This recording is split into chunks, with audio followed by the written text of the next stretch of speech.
Our presentation today is going to be brought to us by Pat Bill. Pat is a high school educator. She teaches English, and she's going to talk about making children's ministries relevant in the 21st century. Yes. Good morning, everyone. Good morning.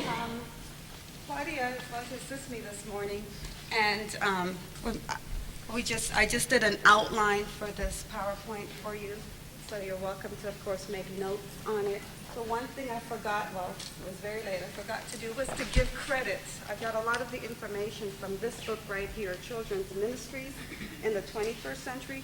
So when you get your outline, go ahead and write that down. We need to give him credit. And the authors are right here. This is a great book for making children's ministries relevant in the 21st century. So let me go ahead and pass it around then. And that's wonderful. All right. One thing I want to do is to get us up and going. All right. When we go through this workshop, you will see that that's very important in making children's ministries relevant. Now, what I'm going to do is to, Valentine's Day is around the corner. Already everything in Walmart and everywhere has the little hearts and stuff. So what we're going to do this morning is that you are going to go on 4 dates. Did you hear me? You're going to go on 4 dates. Did I lose? All right, we're going to go on 4 dates. So I'm going to give you one of these. We've already put the clock on there, and there's 4 times that you have to schedule a date.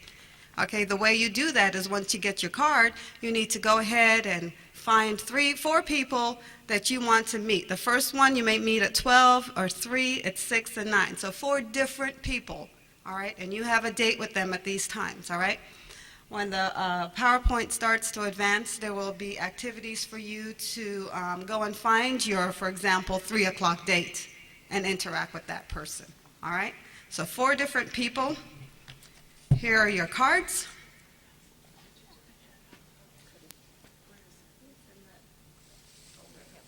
So once you get your card, go on, get up and meet everybody and make yourself 4 dates this morning.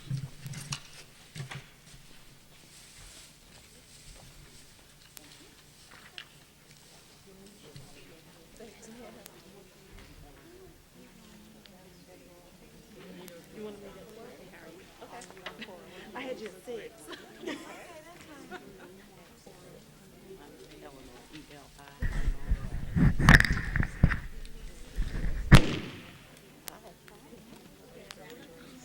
Just schedule 4 dates. Find 4 people and put their names on there. You're going to find those people again when I give you instructions to. You're Lorian. Lorian. Wait, L-O-R-I-A-N. Did you say R-Y? L-E-A. I guess I can make this be a 12 o'clock. What's your name? All right, let me give you 30 seconds more. You need 4.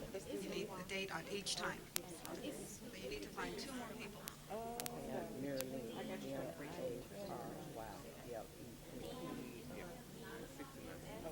I do. You got to make a no.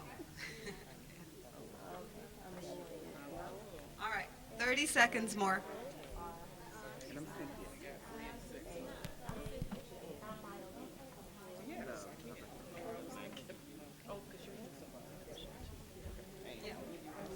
You can't double date. Can't double date. You already have 3 and 6 is the only time I have open, and you guys sorry.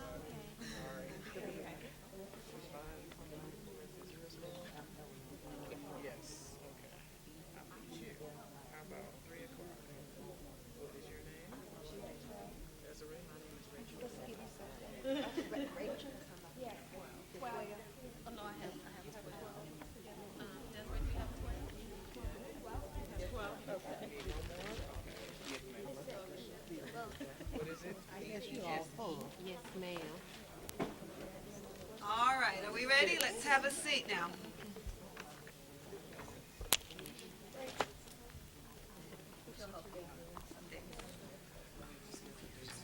All right, are we ready?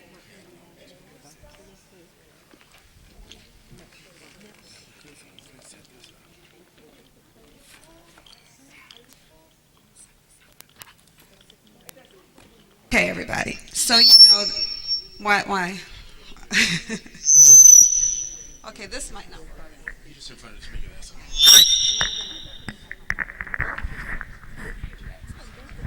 I already can't hear myself. So making children's ministries relevant in the 21st century. All right. Relevance is key to the success of children's ministries. Claudia, can you advance for me?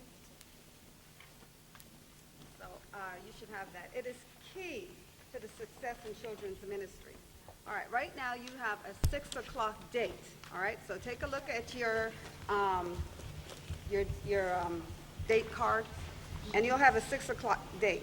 And I wanted you to find out from your date, what are some of the technological changes that have occurred during your lifetime? If you can see that, there's the question. So go ahead and find your 6 o'clock date and think about your lifetime, as long as you've been here on planet Earth, and find out what are some of the advances that have occurred since then, how things used to be, and now how they are. Okay, for example, do you remember when the web meant a spider's home? Or do you remember when mail was just paper? How about phones? Do you remember when phones had those long cords? You had to drag them everywhere you went, all right, and have it up on your shoulders or on the wall. You had the longest cord, didn't you, so that you could go everywhere. How about spam? Remember what spam meant, meat in a can? All right, so go ahead and meet with your 6 o'clock date and think about how technology has changed. Maybe just one thing, because I did a few here for you, but think about how has technology changed in your lifetime. All right, don't get comfortable in your seat. You got to go find your 6 o'clock date. We all right. Oh, good. Now, what do you want us to write on the back? Yeah, just write it, make some notes anywhere you want to, and then I want to hear a few of them.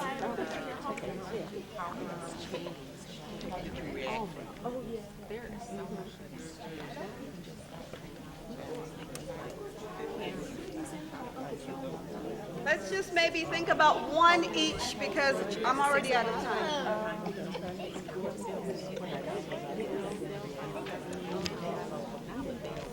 All right. We got one?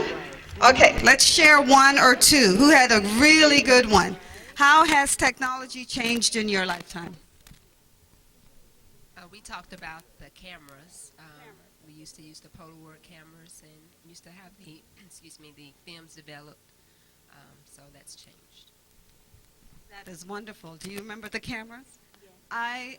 I remember when my dad had a camera with flash bulbs that went about 4 stories high. Do you remember those? And they would pop off, and then we had to take the film off for days before we would get them back. Yes, one more. How has technology changed in your lifetime? Well, we came up with the Skype phone where you actually can call and see the person that you're talking to 800 miles away. Absolutely, Skype. All right. So that's wonderful. Go ahead, Claudia. Let's look at our next slide. All right. Everything around us is changing, is it not? Everything around us is changing. Culture changes.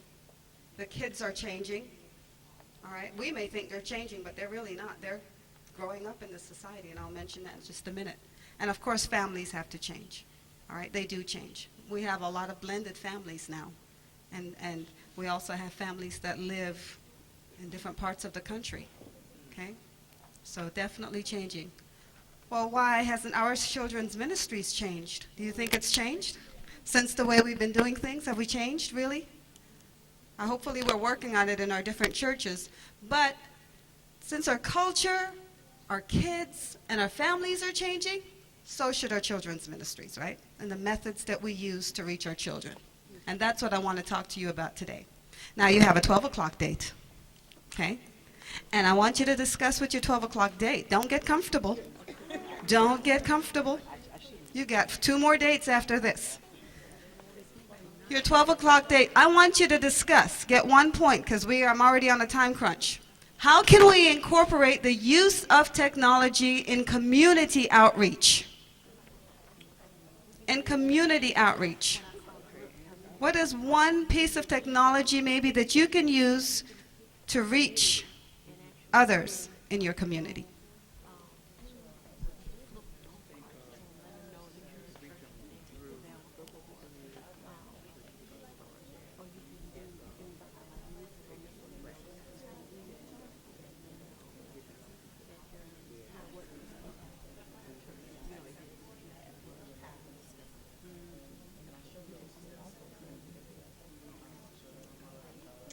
Not me.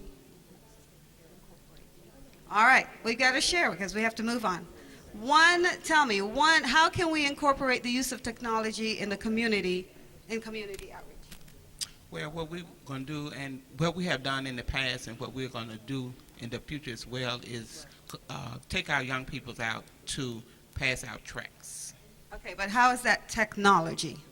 We want to incorporate technology. That is how we've been doing it, but how can we incorporate technology, you see? Okay, let me get Lorianne and then we'll come here. Two quick ones. Emma Miller and I were talking about, number one, posting tips to a website. Most of our churches have websites. Number two, sending messages instead of giving a paper email newsletter, doing an email newsletter electronically. Excellent. Fantastic. I love these. Let's hear one more. That's what I was saying. I was like, you pick a community, we call it a drip campaign, and you actually send it out. You can actually buy lists off the internet and send them out to, they're like little postcards. You let them know the events that your church is having, what's coming, and it's just a little, little postcard, and it actually sends it out automatically. All of that sounds like what? Electronic mailing. We're no longer putting a stamp on an envelope and sending it in the mail. That's snail mail, right? We're going to do instant mail now. Rachel and I was thinking about a lot of kids are on Facebook and thinking about maybe doing like a rap session with the kids, have certain times, certain topics. We can reach them, a lot of them are on that, so maybe set up some time when we can do that with the kids. That's fantastic. Why can't your children's ministries department have a Facebook? Write that down. Have a Facebook for children's ministries. Get on there and discuss your Sabbath school lessons. Do you think they'll get on there and discuss their Sabbath school lessons? You'll be on there too, so you would monitor what they're saying and make sure you keep them back on task. That is fantastic. Write that down. That's what we need to do. That's making children's ministries relevant to the 21st century child. And they come to church, they come to Sabbath school excited about it because they've discussed it on Facebook, so they're ready to come in and talk about what they saw and heard on Facebook. So you're actually doing that? Yes. Wonderful. What church? We're Maranatha. Maranatha. But we have like a lot of techies. Maranatha's Right. in Venice and Montgomery. Montgomery. All right, we need to call her and get that worked out. Yes, ma'am? Come here. I don't want to get too close to this thing. I just started hearing again. I know a lot of kids my age like to get on chat rooms to talk to each other. So while you're talking, you can sit there and say, hey, do you know the lesson? And you can talk about the lesson and things like that. That's wonderful, all right? So you can get young ladies like her to actually initiate the discussions online, because that's where our kids are. They're online. Mine sits and does her homework, and she's watching one eye on her Facebook. She thinks I'm not onto her, but I know that she's doing, but they multitask. She's a straight A student, so what can I say to her? One thing we do is it's called tag texting, where they would text each other a Bible verse or something like that, or a message, and they have like so many minutes or seconds to respond back and reply back. I think they call it tag texting. That's wonderful. I have to pat my husband on the shoulders. You know, he does things that I think, oh, that's so annoying, honey. Why are you doing that? So he started texting all of his friends. You know, he's got his phone. Do you guys get one? Does your husband get one? Yeah. So he's got his phone. He types in a text, a Bible verse, a message. Every Sabbath morning I see him typing it in, and he's slow. And then he sends it out to everybody in his phone. And I was like, honey, really? I mean, is anybody reading that? And then I would go to church, and for whatever reason, if Jonathan is late with that text, and this, I've heard this myself, if he's even late or if he's forgotten, people start harassing me. Pat, Why hasn't Jonathan sent out the text this morning? I need that encouragement. I even heard one friend say, that was right on point. This is what I needed for this week. This week was difficult. Let's get our kids up and doing that. All right? We have to make children's ministries relevant in the 21st century. That's what I want to talk to you about this morning. The way we were taught and the way we learn are not relevant to our kids. Do you believe me? It's not relevant. The way we were taught, the way we learn is not relevant to our kids. I think everyone here would agree with me when I say that that revolutionary breakthroughs in technology has vastly changed all of our lives. Okay, you have a 9 o'clock date. All right? How am I? Ask yourself this and then discuss at one point with your date. How am I actively engaging children in children's ministries activities? And I heard some wonderful things, all right? If you're doing another thing, I want to hear about it. How am I actively engaging children in children's ministries activities? 30 seconds. Find your date.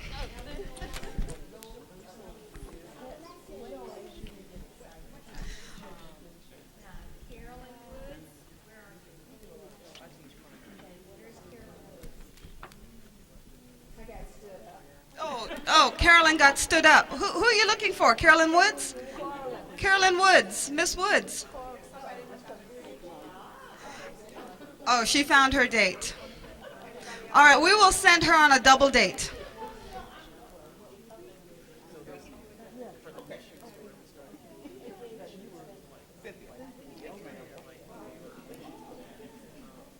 All right, are we ready to share? Because we have to move on. Brenda has me on a time. Who has a good one? Come on up here and share it with me. Come on. How am I actively engaging children in children's ministries activities? How are you actively engaging it? Is this Mom's answer? Okay, come on up here. How is she doing it? Charades. She what? Charades. Charades. Active engagement. Games. Absolutely. You're enjoying this little activity, aren't you? Isn't it better than just sitting there and listening to me? I wish I had more time. I had other activities I want to put in there, but I'm on a time constraint. You do social studies and you do socials. I see. Yes, you have to engage them socially. This is a social, you've heard of the social network. That's technological. That is wonderful. These kids have to socialize with each other. That's what they're doing online. Let's make sure they do it in person too. All right, absolutely. Anyone else? I don't want to miss any of these great ideas. Come on up here and let's stay away from that. Our children go to the nursing home once a month, and they sing, with some of the deacons and the adults. Some adults go along too, but the children go and sing. And during the year, they make little things for the people in the nursing home, like a Mother's Day or for Christmas or something, and give them little baskets, some little gift or something. Is that active learning? Active learning. All right, we're not just telling them that we should do these wonderful things and then never give them an opportunity to get out there and do it. All right? We have to engage our children. Well, kids my age especially love to have fun and just be active. Well, what you should do for them is during AYS, you should have different activities for them so they can have fun and then learn about God at the same time. So. That's wonderful. And we're going to talk about some of the learning styles where we have learners who are kinesthetic, right? They have to get up and move. All right? Active learning. All right. Think about it, I said. Children of the 21st century are not being changed by technology. Do you get what I'm saying? They are not being changed by technology. We are being changed by technology. You and I are being changed by technology, right? But our children are not being changed by technology. Technology is their reality. This is what they're used to. We're not. We're amazed every time something new comes on the market. Wow! They expect it. They expect it, all right? They are growing up in a technological environment. All the changes that we are experiencing is second nature to our children. They don't know any different. All right? Communication, more than anything else, in my opinion, has been changed by technology, right? Think about it. Most of the things that are out there now for us is advancement in communication, right? Communication, all right? So too must our means of communicating to our 21st century children.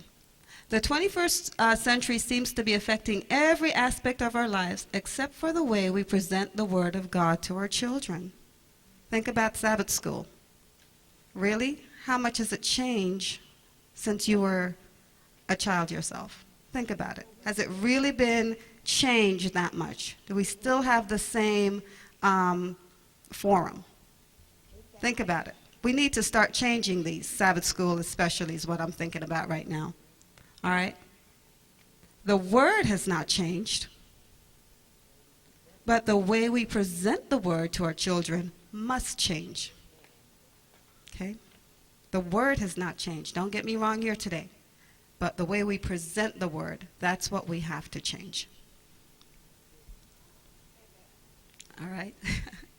So our ministry to children must change in order to remain relevant to them and lead them to a life-changing relationship with Jesus Christ. And that's what it's all about. Everything that we're doing for our children, every workshop that you attend, every program that you plan, every outreach ministry that you put on, all of it is to change their relationship with Jesus Christ.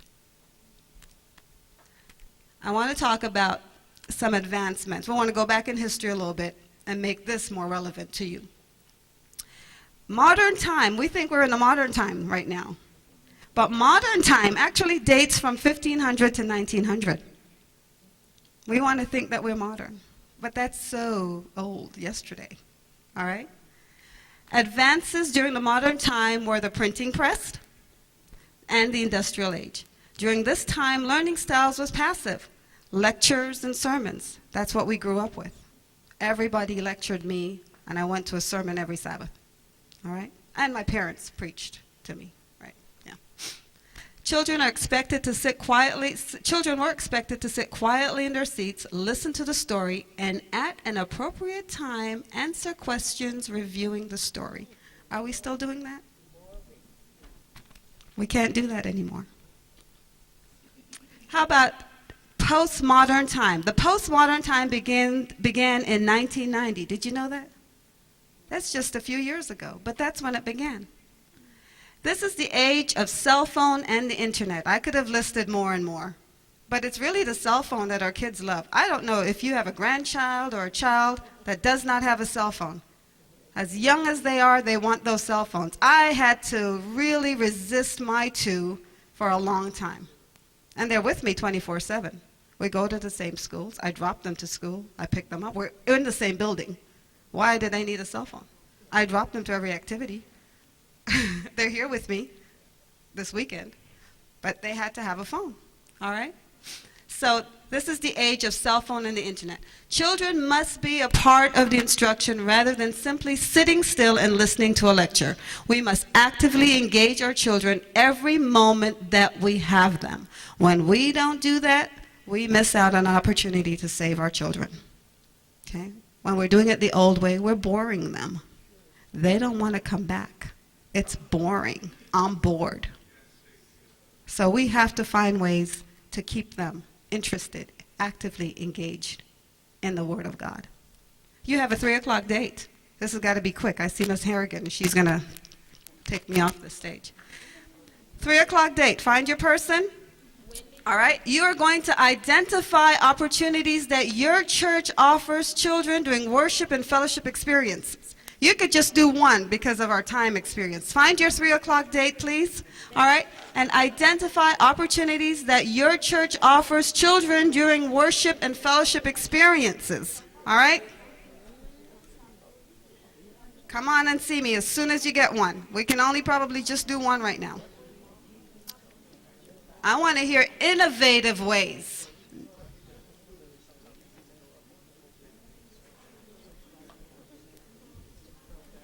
Are we ready? All right, let's hear it. During the sermons, my pastor, he lets us participate in things during the sermon. Very good. So you're actively participating. You have to be. Anything else?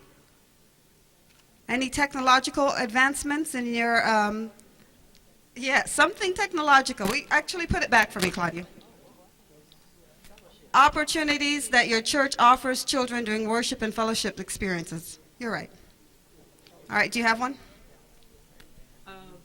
During the 13th Sabbath, our entire meal is international, whatever that nation is, if it's India, Africa, whatever, so that they're being exposed to how other people live. Very good. That's active learning. Active learning. In fact, I am a school teacher, and that's called cross-curricular learning. Well, during worship time, we have a young group that do praise dancing. You know, the praise, the hand praise. With hand praise. That is so, and, oh, I just love to see them do that.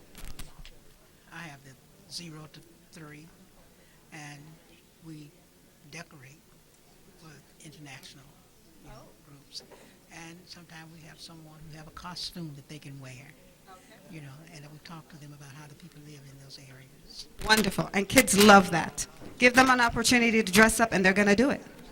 This month, we're going to do Career Day, and all the kids have to dress in what they want to be when they get to be adults. Wonderful. Excellent.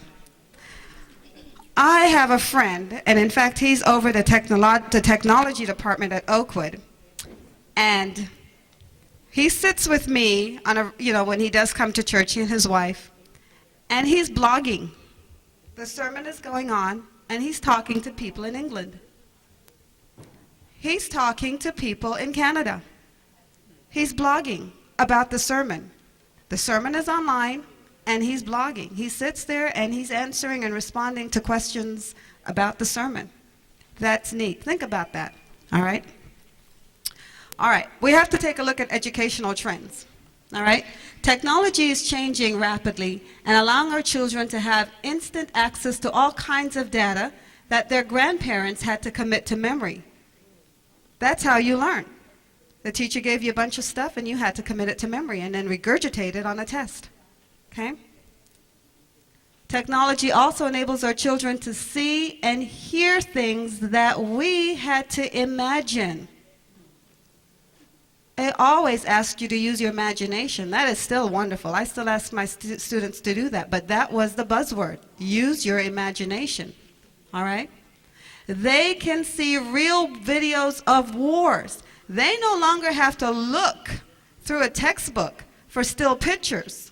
My textbooks, the ones that I teach for them, are online. They're integrated. There's video feed built into my textbook, okay? So I no longer have to ask my kids to imagine it. They just have to click on a link. They can see tornadoes. And they can see the blood coursing through their bodies all within minutes on their personal computer screen. There are so many science sites out there. Okay, no longer are you looking at a flat one-dimensional picture. You're actually seeing movement, what the body is doing, how it's functioning, how every part of the body is interconnected to the other part. Kids don't have to imagine this stuff anymore. It's there. So if we're just standing here presenting the Word of God in the same old manner, they're not going to be interested. They're going to be bored. This is what I'm talking about this morning. We have to make children's ministries relevant to the 21st century child. All right, we can't do it the way we used to do it. All right. How in the world can anyone effectively teach these children? Does it make you a little nervous?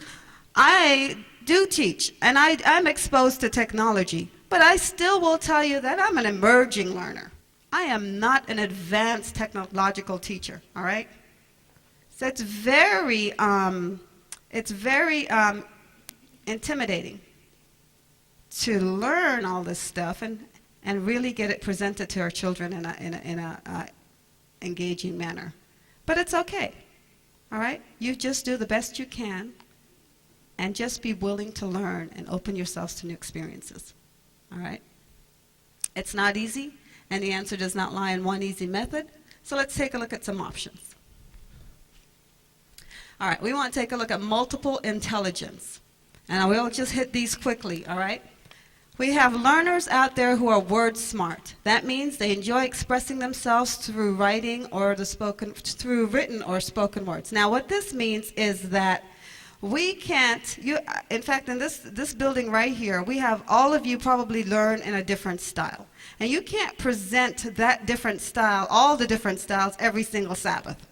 But you have to make a conscious effort to hit each style in a frequent manner. Okay? So not every week am I asking you to present a lesson that reaches the word smart child or the logic smart child that leans towards mathematical problem solving, logic, and scientific investigations. Not every week am I asking you to have an activity for all the kids, but you're going to have to hit it. You've got a whole year, right, to do a pretty good job of addressing each of these learning styles. You have some people who are music smart. Most of these kids now are music smart. This is what they're into also. They are predisposed to recognizing musical patterns as well as composing them. You have those people who are nature smart. The naturalist most readily relates to living things and the systems of which they are a part. Okay, these are the learning styles. And these are the things that we have to do. We have to come up with activities that interest, that address the different learning styles. Body smart, that's that kinesthetic that we were talking about. They get their whole body into learning, often in forms of sports, creating objects, dance, or drama. And someone was telling me that you have a whole ministry over there with the is it pantomiming? Is that, who was telling me? Is it like a pantomime? Right. Those kids are enjoying that. I bet you don't ever have to bother them or bug them or force them to come out and do their part. No, that's what they're interested in. So we have to find activities and lessons that address each of these learning styles. So that means you have to get to know the children in children's ministries, right? You have to get to know them. It's not good enough just to show up on Sabbath morning and be there for them. If you have to know them and know what they're interested in, and then figure out how to reach them. Okay? Picture smart means these people see things in 3 dimensions and patterns most easily. They prefer to look at things from the point of view of others, intentions, motivations, and desires. You have people smart. These people have a keen awareness of themselves and use that understanding to learn about the world around them. Now, this book goes into details about all of these learning styles, all right? So I do recommend that you get this. I had to just kind of summarize the information for you, all right? So it's easy to see that any classroom could contain children who fall into each of these categories. This means that if you want to reach as many children as possible so they can know and understand the love of God through Jesus, you need to incorporate learning opportunities using each of these intelligences. Not every Sabbath, okay? But make a concerted effort to address 1 or 2 learning styles through activities, all right, through engagement each Sabbath, all right? All right, here's another one, brain-based learning. Now, brain-based learning retrieves stored information through multiple pathways. These are in fact, a lot of our kids are like this now, because all this is really saying is that these kids can multitask, all right? So when we have them sitting in Sabbath school and shushing them, all right, they're only doing one thing. You're forcing them to listen to you, all right? When they have the ability to do multiple things at once. All right? This theory asserts that brain learns naturally and can perform several activities at once. Learning is enhanced in small interactive groups. Whole group learning is okay to present the ideas, the materials, but then break them up into smaller groups where they can interact with each other. According to brain-based research, the perfect Sabbath school lesson would be free from stress. Classrooms would be an environment where students taste, smell, touch, and hear things that relate to the lesson, using their senses, all right? The lesson would include children interacting with each other by processing together what they are learning, opening learning pathways in children's minds that would allow them to seek and find an eternal relationship with Jesus. So you can, they can be listening to you, but you can have music going in the background. You can have some kind of interactive activity that day where they have to get up and move and touch things and do things, all right? No longer do we want the kids to just sit there in Sabbath school like obedient little, I mean, they need to be obedient, but little soldiers, all right, doing exactly what you want them to do. And they have to get up and move. Sabbath school should be full of movement now, all right? Collaborative learning. Children are learning in a non-competitive learning groups. They're learning many things together over a period of time. We learn a lot from each other. Children learn a lot from each other. We need to focus that so that they're learning the right things from each other, all right? And that's where you come in the classroom. Put them in groups, but go ahead and guide them to what you want them to learn that day, okay? The basis of the lesson may be presented to the whole group, while digging into the Bible and making life application is done in small groups, okay? Teach it as a whole, but then put them in small groups and see what they come up with. You would be amazed. I'm amazed at some of the things that I heard from the young people here this morning, all right? The 3 R's. The 3 R's are rigor, relevance, and relationships. Students learn best in small groups. In my profession, that's the buzzword, small groups, okay? Collaborative learning, you'll see that next, but small group instruction. It's also called differentiating instruction, when you're meeting the needs of every child in the classroom, all right? Everyone has a different need, and they would like us to meet those needs. Same thing for our Sabbath school classrooms, all right? So students learn best in small groups that focus on these 3 key components. Lessons should be interesting because they relate to daily life. Children are asked to thinking questions, and they're discouraged not to come up with one-word answers, okay? Ask them to think more about that. Ask them to give more examples. Ask them to express that a different way. Not these one-word answers. But we have to focus our questions so that we don't get one-word answers. They're asked to defend and explain their thinking, ready to apply what they've learned about God in their daily lives. So the rigor, relevance, and relationship is another learning style. So what does this mean to children's ministries? That we, as children's ministries leaders, have to keep learning, all right? You have to keep learning. That's because you have to get to know your children in children's ministries. And you have to change with them, all right? Find out what their interests are and learn how to do that. It's always shocking to me when I say something cool or hip in the classroom, they stop. They're like, wow, you know about that? You know? And I feel like I'm cool. No time for laziness or complacency. All right, that means that you woke up Sabbath morning and looked over the lesson quickly and you rushed to Sabbath school and you do your best to present it. We're going to lose our kids. If we stop growing, so will our children. Become experts about your kids. When I was growing up, I'm sure when you were growing up, Sabbath school was just that. I saw my Sabbath school teacher on Sabbath morning. Then I left her and I went to church. I don't know her. All right? It was usually a female. I don't know her. I didn't know anything about her. She didn't know anything about me. All right? So we have to change that kind of thing. We have to get to know our kids. All right? Personal relationships. All right? Is one of the greatest ways to reach children. God deserves our excellence, and so do our children. And I just want to say to you this morning that we believe in children's ministries. We believe that children can have a thriving relationship with Jesus and that they need Jesus' friends, that's you, to help them. All right? I want you to remember this, that children of the 21st century, they're different than the way we learn. They are different, all right? They're not changing. It's their reality. We have to change, all right, to meet their needs if we're going to save them from the devil, all right?